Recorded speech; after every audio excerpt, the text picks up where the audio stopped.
Hello दोस्तों, मेरा नाम अभिषेक है। दोस्तों देखिएगा, दिवाली से पहले 2024 मतलब इस बार एमपी गवर्नमेंट ने डीएनएस अलाउंसेस बढ़ाया है। फ़िलहाल के लिए डीएनएस अलाउंसेस जो है वो सभी का मुद्दा है और जिसकी मांग लगभग सभी संवर्ग कर रहे थे। मध्य प्रदेश में एक सबसे बड़ा संवर्ग है लिपिकों का, क्लरिकल कैडर का। देखिएगा, इनकी जो तादाद है अब आए दिन कम हो रही है क्योंकि आउटसोर्स भर्तियाँ ज़्यादा हो रही हैं, लेकिन 40 साल पुरानी एक लिपिक वेतन विसंगति है। दोस्तों, मैं आपको एक रिकॉल करा रहा हूँ, फिर से ध्यान दिला रहा हूँ कि हमेशा से 2019 की आप याद करिएगा, दिवाली टाइम पे लिपिक वेतन विसंगति दूर होने की बात आई थी। लिपिक मतलब कौन सा है? ग्रेड 3, 2, 1 जो भी आप माने। क्लरिकल आप इनको बोलते हैं, एलडीसी बोलते हैं, क्लर्क बोलते हैं, सहायक बोलते हैं। तो इनका जो ग्रेड पे है जहाँ पे 1900 मिल रहा है, देखिएगा इसमें भी विसंगति है कि कुछ डिपार्टमेंट्स में अभी 1900 मिल रहा है, तो कुछ डिपार्टमेंट्स में 2100 मिल रहा है, तो कुछ डिपार्टमेंट्स में और ज़्यादा भी दे रहे हैं, ठीक है ना। लेकिन बहुतायत इसके लिए जो फिक्स्ड है 1900 ग्रेड पे है। तो इसी 1900 ग्रेड पे को जो है 2400 ग्रेड पे करने की बात कही गई है, क्योंकि ये जो डेटा एंट्री ऑपरेटर हैं ये लिपिकों का ही या सहायक ग्रेड 3 का ही एक ब्रांच है।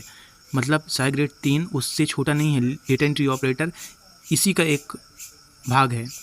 तो ऐसे में इसी बात को सामने रख के जो जितनी भी कमेटियाँ बनी, चाहे रमेश शर्मा कमेटी हो, चाहे और भी कोई भी अनुशंसाएं हों, सभी में लिपिकों का जो ग्रेड पे है वो 2400 करने की बात कही गई। फिलहाल के लिए देखिए दोस्तों, हुआ क्या, कमेटियाँ तो बनती गई, इवन माननीय हाई कोर्ट का जो भी आदेश रहा उसमें भी लिपिकों की वेतन विसंगति दूर करके और उसका ग्रेड पे बढ़ाने की बात कही गई। अब देखिएगा, पिछले साल अप्रैल में हुआ क्या था। पिछले साल इलेक्शंस थे और कई सारे पदों का जो वेतन उन्नयन तो पहले ही किया जा चुका था।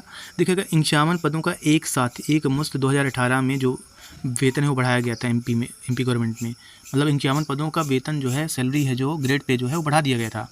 लिपिकों को छोड़ दिया गया। लिपिकों के लिए बोला गया कि हम एक कमेटी बना रहे हैं और हम उसके दायरे जो इसकी अनुशंसा रहेगी हम उसके मुताबिक हम उनका ग्रेड पे बढ़ाएंगे। फिलहाल के लिए माना गया, चाहे विधानसभा हो चाहे और भी कहीं पे कोई मंच हो, लिपिकों की जो वेतन विसंगति है उसको एक्सेप्ट किया गया कि लिपिकों की वेतन विसंगति है और इसे दूर होना चाहिए।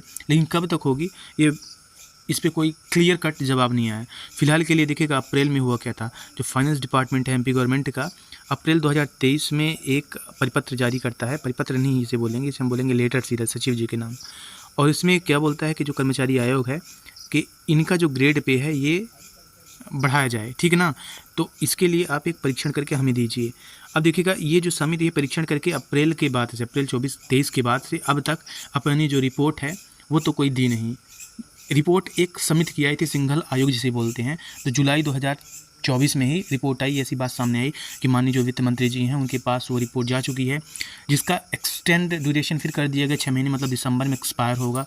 तो एम्प्लॉयज़ जो हैं मध्य प्रदेश के, खासकर क्लरिकल कैडर, उम्मीद कर रहे थे कि इसी दिवाली से पहले जो है सिंघल आयोग की जो अनुशंसाएँ हैं वो लागू हो जाएँ और जो लिपिकों का ग्रेड पे है वो 2400 अभी कर दिया जाए। तो फिलहाल के लिए दोस्तों देखिएगा, मैं आपको रिकॉल करा हूँ, रिमाइंड करा रहा हूँ कि मध्य प्रदेश के जो गवर्नमेंट एम्प्लॉयज़ हैं और जो क्लरिकल से संवर्ग से हैं उनका जो ग्रेड पे है वो कम मिल रहा है। और ये हर जगह से, हर क्षेत्र से इनका जो ग्रेड पे है उन्नयन की बात सामने आई है। चाहे समितियां हों, जितनी भी समितियां रही हों, चाहे वो माननीय हाईकोर्ट का आदेश रहा हो और चाहे जनरल से कोई टॉक रही हो, ठीक है ना। तो लिपिकों के साथ न्याय कब होगा ये देखने वाली बात है। तो मध्य प्रदेश का जो लिपिक संवर्ग है वो ग्रेड पे 2400 किए जाने के लिए प्रतिबद्ध है, कराए जाने के लिए प्रतिबद्ध है और इसके लिए उम्मीद कर रहा है कि दिवाली पे एक जो तोहफ़ा है या फिर एक जो उनका अधिकार है तो लिपिकों को ग्रेड पे उन्नयन के रूप में मिले। दोस्तों, कोई भी अपडेट होगी मैं लाता रहूँगा। फिलहाल के लिए लिपिक वेतन विसंगति मध्य प्रदेश में अभी बनी हुई है, जिसके दूर होने की प्रबल संभावना कुछ ही महीनों में है। Thank you.